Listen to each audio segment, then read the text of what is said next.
a great deal, but of course, where we do see the rain, it will be welcome after such a dry summer. Ben. All right, Chris, thank you very much. And that is all from the BBC News at 1. So it's goodbye from me and on BBC One now. We'll join the BBC's news teams where you are. Have a very good afternoon.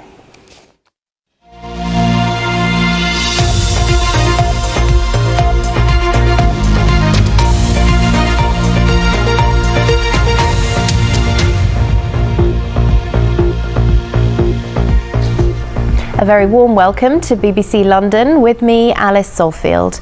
We'll finally get to see the new Battersea Power Station when it reopens later this week after a £9 billion redevelopment.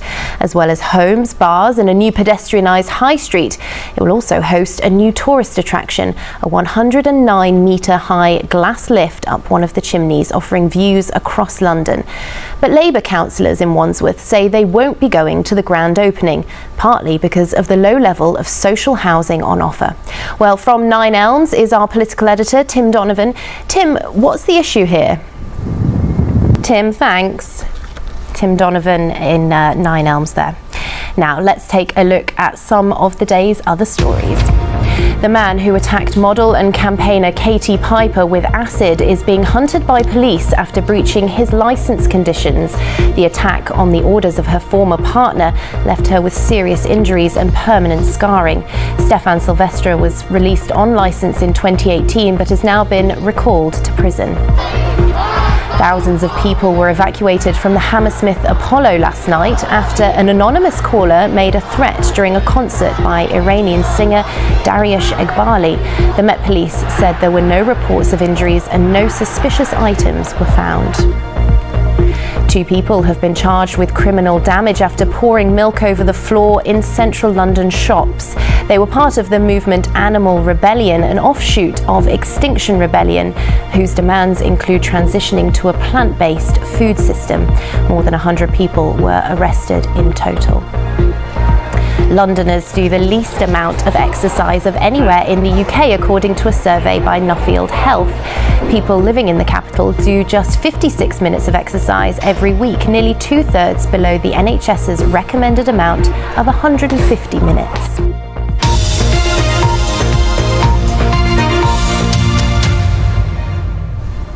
Next, it's an industry where the majority of staff are men, 87% in fact, according to government figures.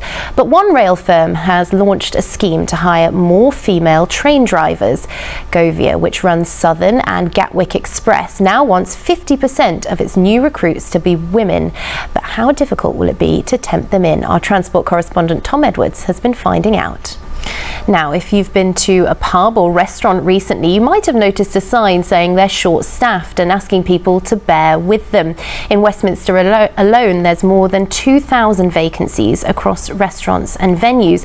And to try and tackle this, many in the hospitality industry are coming together to recruit new workers. Thomas McGill sent this report from a job fair. Thomas McGill there. Now, the weather with Corsa. Hello, good afternoon. Well, it was a rather cloudy and wet start to the day for many of us. A rather cloudy picture here captured by one of our weather watchers in Teddington earlier this morning. A bit more in the way of cloud on Wednesday and a chance of some rain on Thursday. We will, of course, keep you updated. The Tottenham striker Harry Kane will make his CBeebies bedtime story debut tonight. Head to our website to find out what he'll be reading. That's all from the Lunch team. Bye-bye.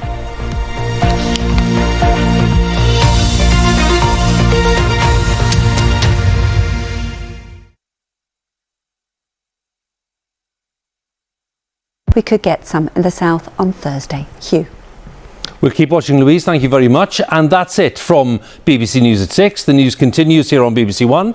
It's time to join our colleagues across the nations and regions, and they're standing by with the news where you are. But from all of us, I'll hopefully see you at 10. But from the rest of the team, goodbye.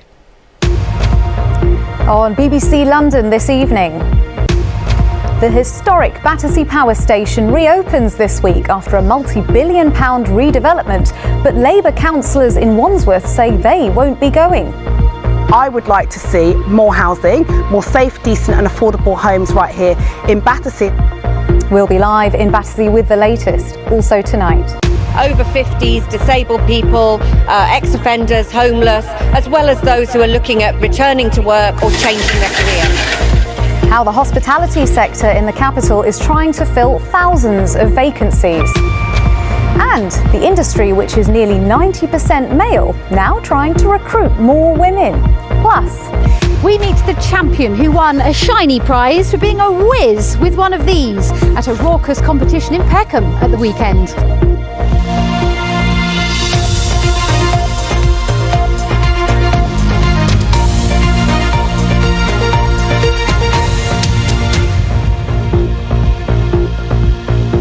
And welcome to BBC London. I'm Luxmy Gopal. First tonight is one of London's most iconic buildings. Battersea Power Station reopens later this week after a £9 billion redevelopment.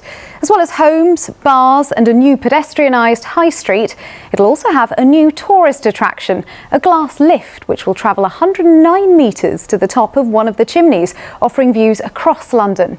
But Labour councillors in Wandsworth say they won't be going to the grand opening, partly because of the low social level of social housing on offer. Well, let's join our political editor, Tim Donovan, who's in Battersea for us this evening. Tim, thank you. Our political editor, Tim Donovan there. Stay with us here on BBC London. Plenty more still to come, including... I'm at a restaurant in central London to find out why so many like it are struggling to find staff and fill the many vacancies that exist within the capital's hospitality sector.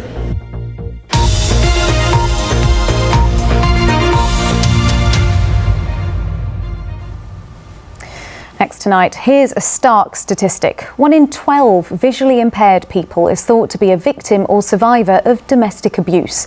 The London sight loss charity, the Vision Foundation, says many people they spoke to weren't believed by friends and family or were urged to stay in the abusive relationship as they wouldn't be able to cope without the perpetrator's support. One woman has shared her story with Frankie McCamley to try to help others. And if domestic abuse is an issue facing you or someone you know, the BBC has pulled together a list of organisations which can help. You can search online for BBC Action Line. Well, let's have a look at some of the day's other news in brief now. London ambulance workers will vote on whether to take strike action over a pay dispute. The GMB union says its 1,500 members will be balloted and that the union doesn't take industrial action lightly, that its members are angry over a 4% pay award. The Department of Health said that over 1 million NHS workers had received a pay rise of at least £1,400 this year. A man from Essex has been sentenced to life with a minimum term of 23 years and 6 months for murdering his 19-year-old Canadian girlfriend. 23-year-old Jack Seppel killed Ashley Wadsworth, whom he'd met on a dating app in Chelmsford. 25 people have been arrested after protesters blocked the road in front of Buckingham Palace. They came down from Scotland to protest against the government's backing to expand oil and gas operations in the North Sea.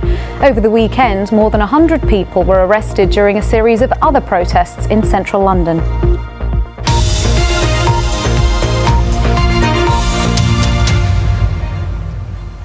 Now, if you've been to a pub or restaurant recently, you may have noticed signs saying they're short-staffed and asking people to bear with them.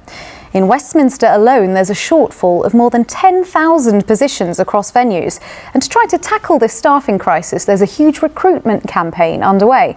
Thomas McGill is at a restaurant in the West End. Tell us more, Thomas. Yes, Thomas, the whistle, the sound of good news. Thank you, Thomas McGill there.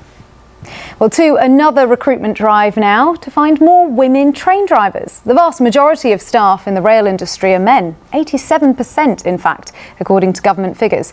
But Govia, which runs Southern and Gatwick Express, now wants 50% of its new recruits to be women. But how easy will it be to tempt them in? Our transport correspondent Tom Edwards has been finding out. Lots more to come on BBC London, including... Conquering conquer playing. Peckham's champion shares his tips for winning.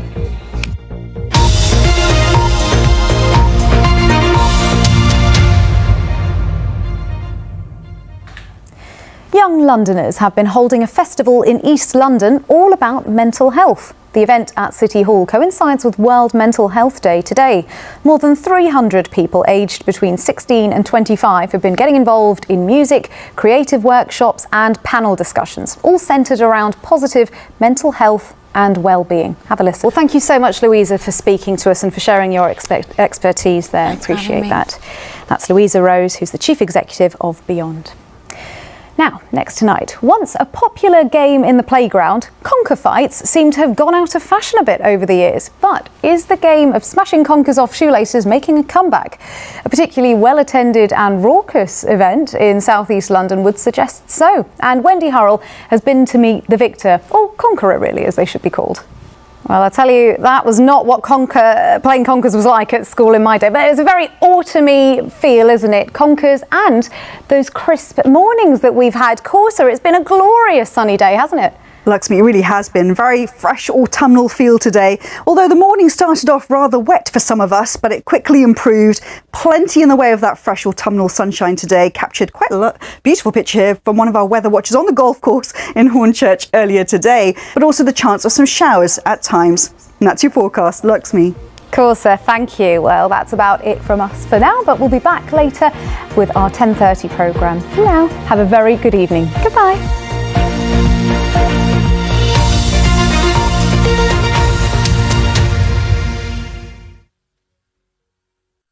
It might not even arrive down to the south. Keep watching, Hugh. We'll keep watching. Thanks very much, Louise. That's BBC News at 10 on Monday the 10th of October.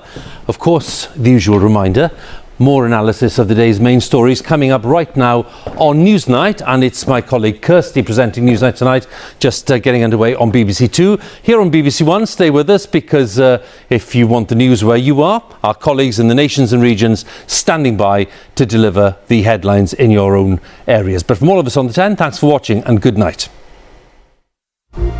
Thanks, Hugh. Tonight, we look at why Wandsworth Council leaders won't be celebrating the reopening of the borough's biggest development, Battersea Power Station.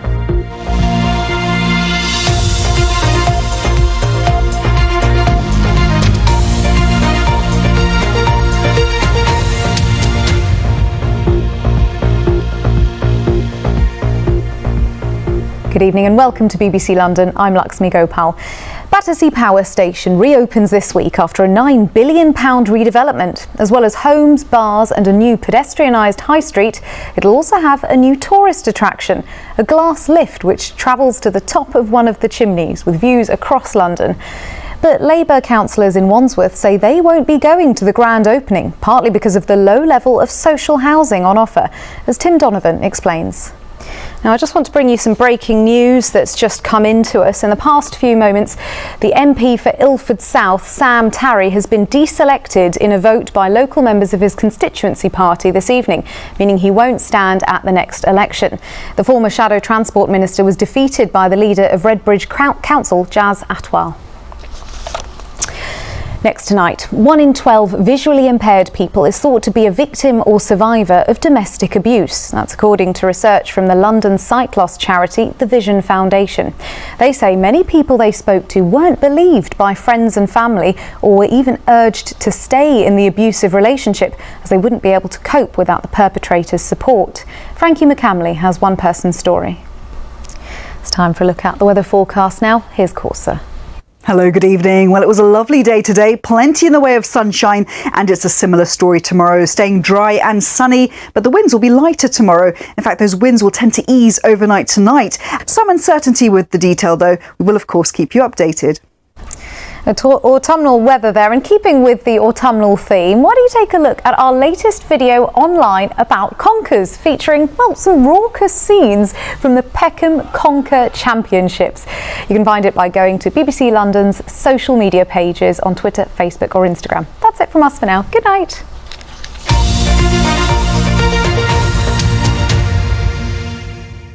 Discover a world where animals go to extraordinary lengths to adapt.